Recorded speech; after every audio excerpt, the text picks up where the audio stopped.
Potatoes are my best friend. I eat potatoes every single day, 2 meals a day. A tablespoon of peanut butter is the size of the tip of your thumb to the first knuckle. That's Thumbelina level peanut butter. Welcome to Project Swagger, the wellness podcast, where we don't have time for shit that doesn't work. I'm Ravinat's son, athlete, executive, mom of 2, and everything I bring you here at Project Swagger, I have lived first, baby.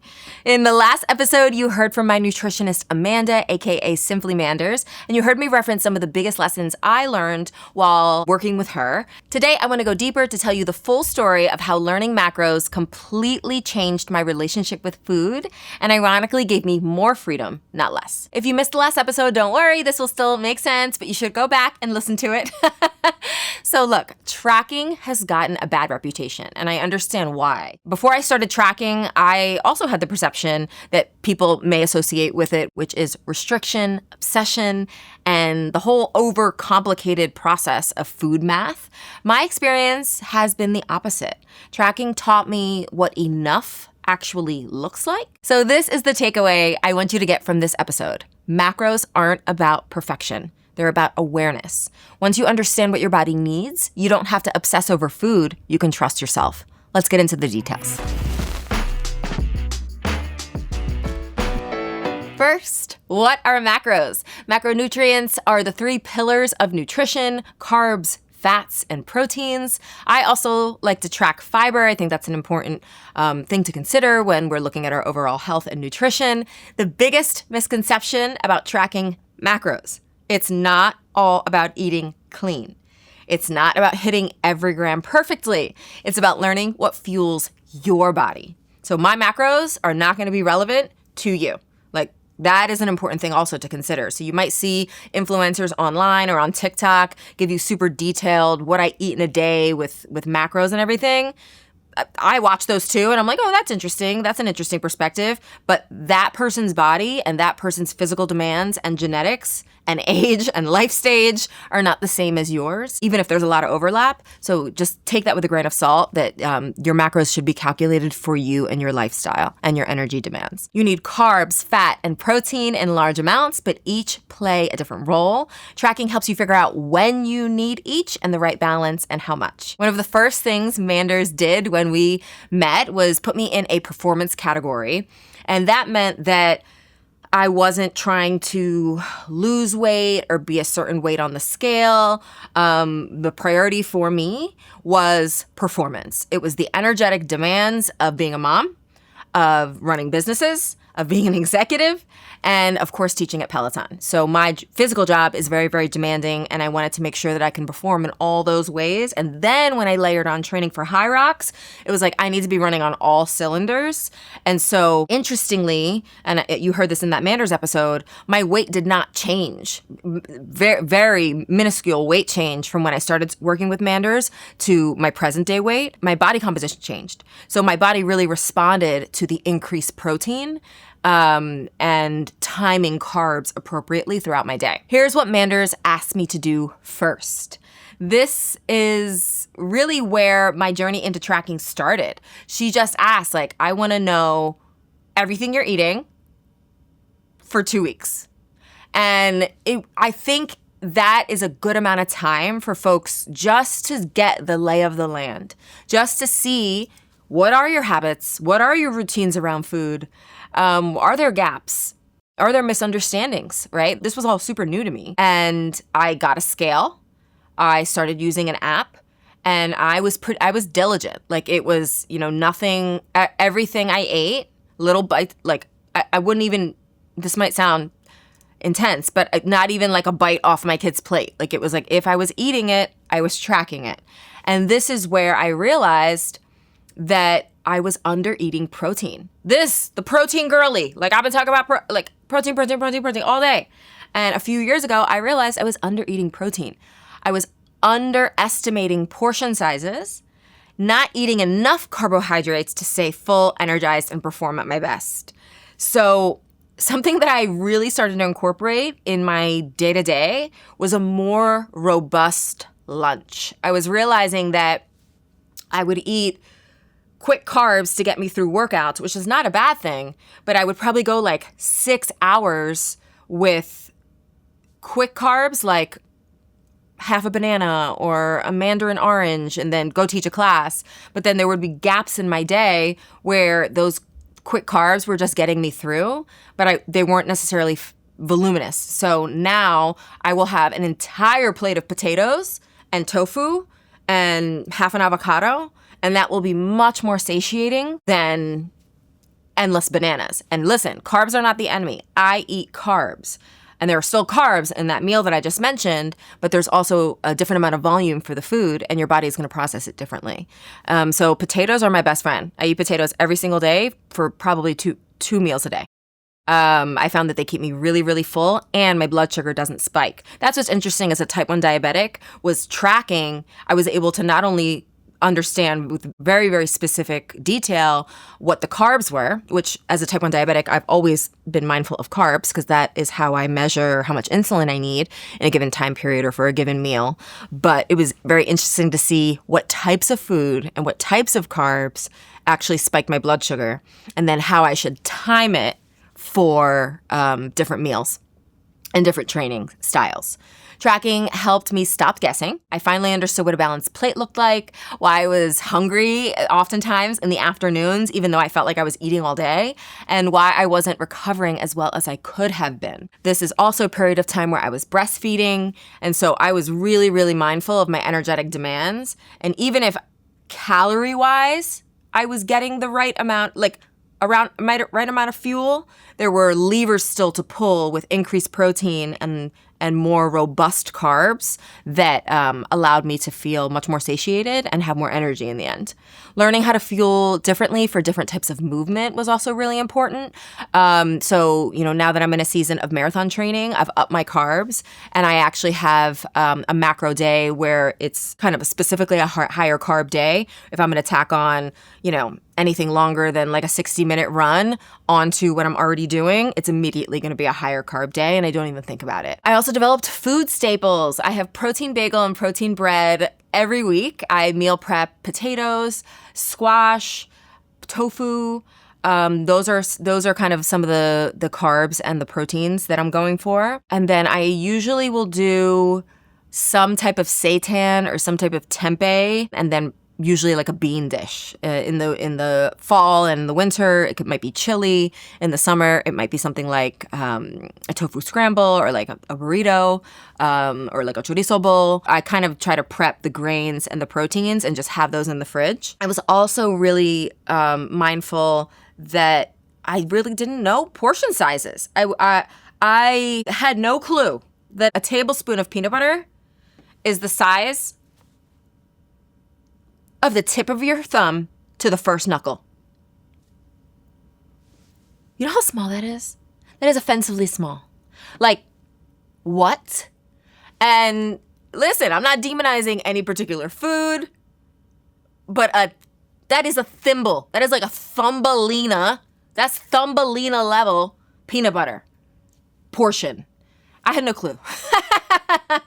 So there were days where I was really, really high on fats, but too low on my proteins. And it's just like a matter of finessing, right? It's finessing. And ultimately, if my energy levels are higher, if my muscle mass is greater, if I'm feeling more like myself, and I'm still able to do all the things that I want to do in life, baby, that's a win. And it was nice to be able to see it on paper, take the guessing out of it. And for example, when I'm going to make a meal, I'll put the bowl on the scale. There's a process on the scale called tearing. So you press tear, and that takes the weight of the bowl and any contents in the bowl out. So you're starting at 0. And then I always start with protein, so I'll add in my proteins. So let's say it's, 150 grams of tofu, and then I'll layer in my carbs, and then I'll fill up the bowl with however many grams of potatoes I want.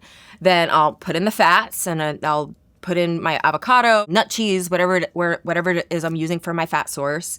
And then with veggies and things, I'm not really like, this is a sliver of a cucumber. Like, that's just free food on top, because it's really, truly making sure that I'm hitting enough carbs to sustain my energy and enough protein to sustain my muscle mass, and then enough, you need fats for hormone health.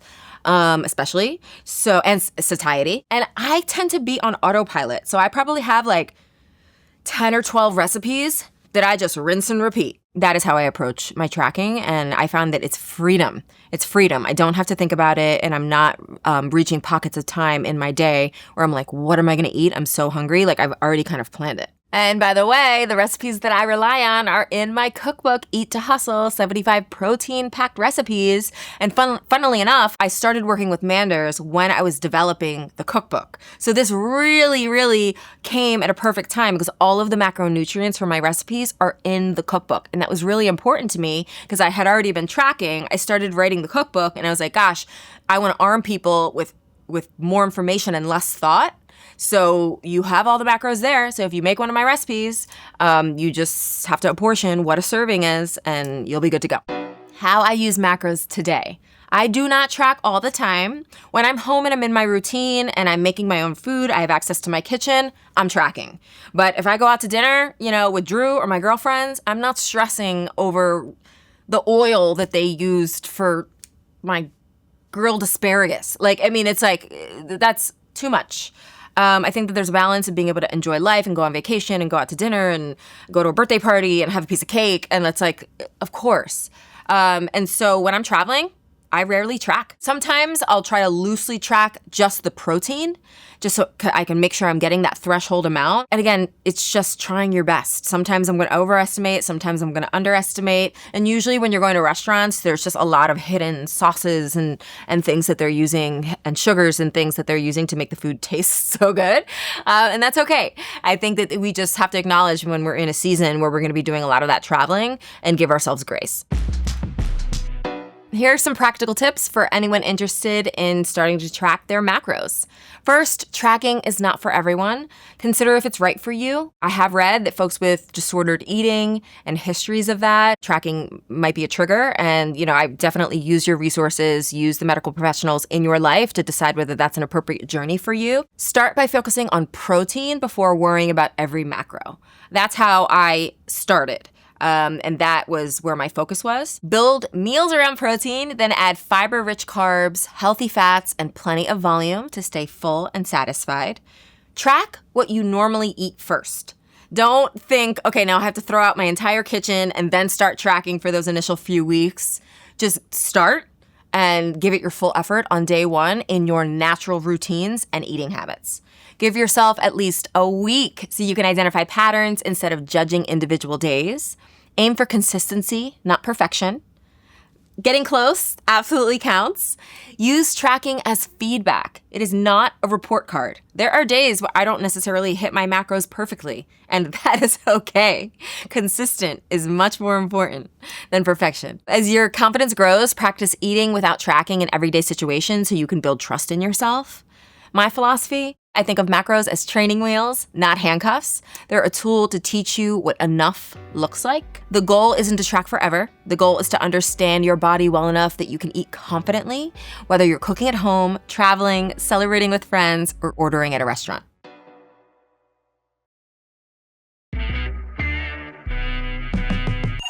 Now let's get into You've Reached Robin, the segment where I answer your wellness questions. You can ask me a question anytime by leaving a message at 1-877-ALL-SWAG.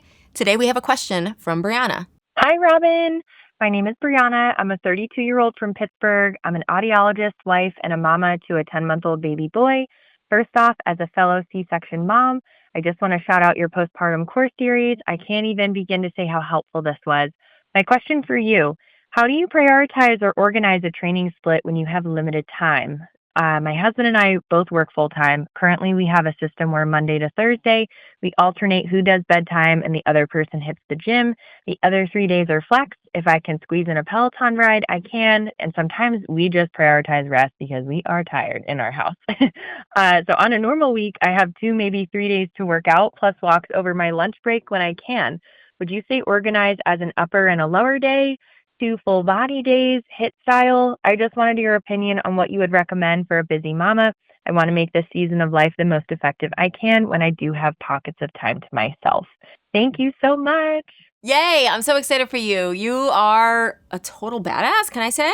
I'm so glad that the Peloton postpartum classes were helpful to you. That is exactly why they're there.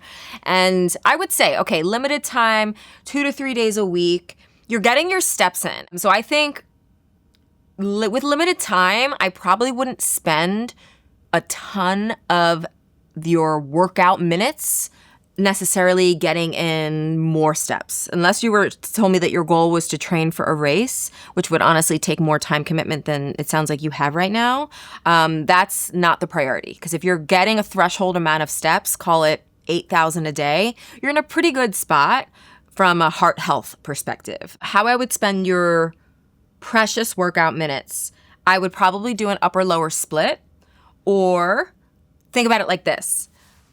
Month by month, you change the focus. So let's say for 4 weeks, you pick 2 classes and they are the anchor to your strength training. Upper lower, let's say, for 1 month. 4 weeks, progressive overload. Every single week, you're trying to increase the weight that you're using or some variable, whether it's volume, decrease rest. You could literally pick 2 Peloton classes, an upper and a lower, and just repeat it for 4 weeks. I actually there's a section on the Peloton app and hardware called Split Replays. It's under collections, and I have 3 different splits there for you. I believe that most of those are going to involve a third day, but you could also just look into the library, pick an upper, pick a lower, boom, keep it moving. So let's say you do that for 4 weeks and overload progressively every single week. New month, first week of the month, pick another. It could be push-pull legs. It could be 2 full bodies, right? And I might even mix it up for you to choose specifically 2 full bodies that are giving you a little bit more of that metabolic conditioning. Maybe incorporating push presses and thrusters and snatches and weighted movements that are going to provide a different stimulus for your work capacity that the steps, which is, a low level, cardiovascularly low level demand. So that is what I think is important, is don't think every single week I have to try something new. I would rather you stick to something for 4 weeks at a time, and then first week of the month, pick 2 or 3 more things that you're going to repeat for another 4-week period. You can get a lot done in 20 minutes if you're loading it correctly. So let's say you have an hour a week all in to work out, 3 20-minute sessions. That is absolutely going to move the needle as long as you are going appropriately heavy for the demands of the workout.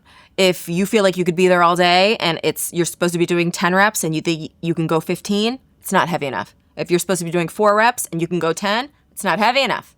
So that is where I think that we really want to put your focus, is making sure that you're using the right weights for the weight selection and that you're repeating workouts over a 4-week period. And then the variability is going to change up month to month. Good luck to you. Thank you so much for your question, Brianna.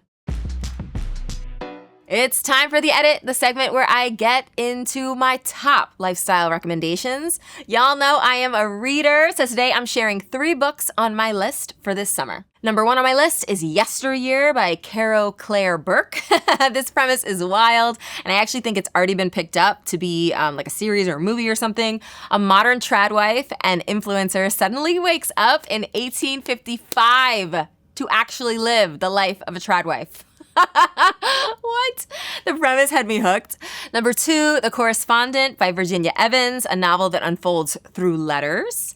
And number 3, Theo of Golden. This one came from my girl, Katie Couric. Katie Does No Wrong, a novel by musician Alan Levy. And shout out to Alan Levy because he self-published it and then it became a hit. So that's a Project Swagger hustler if I ever heard of one. And shout out to Swagger Society. I added The Correspondent and Theo of Golden to this list because you emphatically also recommended them. So thank you so much, and I appreciate the love. That's a wrap for today's episode. In the next episode of Project Swagger, we're going to space, y'all. Literally, I am calling an astronaut who is currently in space at the International Space Station. Yes. We're going to talk about how she trained for the physical and mental challenge of leaving the stratosphere. Casual day of work. And what those of us on Earth can learn from the process. This is mind-blowing, y'all. Little Robin, baby Robin would geek out at this so much. Make sure you tune in. I'll see you soon.